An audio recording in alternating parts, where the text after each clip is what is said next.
नमस्कार. जय श्रीराम. कोल्हापूर महानगरपालिका अंतर्गत पाणी पुरवठा विभाग आणि पाणी पुरवठा विभागाच्या या सगळ्या सुरळीत पाणी पुरवठा होण्याच्या दृष्टिकोनातून काही निर्णय आम्ही घेत आहोत, ज्याच्यामध्ये एल निनोच्या व आयओडीच्या प्रभावामुळे यावर्षीचा उन्हाळा हा लांबणार असल्यामुळे कदाचित ऑगस्टपर्यंत पावसाळा सुरू होईल. खरं तर पाणी पुरवठ्याचं पाणी रेग्युलर लोकांपर्यंत पोहोचण्याच्या दृष्टिकोनातून या पाण्याचे नियोजन चांगल्या पद्धतीने करण्यासाठी आम्ही एक निर्णय घेत आहोत.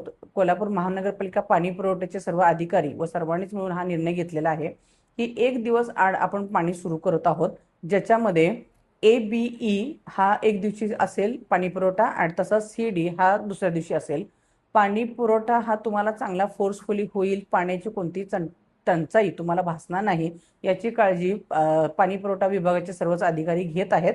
तर मी नागरिकांना या अनुषंगाने आवाहन करू इच्छिते की असणारा पाण्याचा साठा पुरवून वापरण्याच्या दृष्टीने आपण सगळ्यांनी सुद्धा आम्हाला सगळ्यांना सहकार्य करावं आणि 1 दिवस आड पाणी होणार आहे त्याच्यामध्ये सुद्धा विनाकारण जास्तीचा पाणी साठा साठवून न ठेवता जेवढं गरजेचं पाणी आहे तेवढंच तुम्ही वापरावं. जय शिवराय.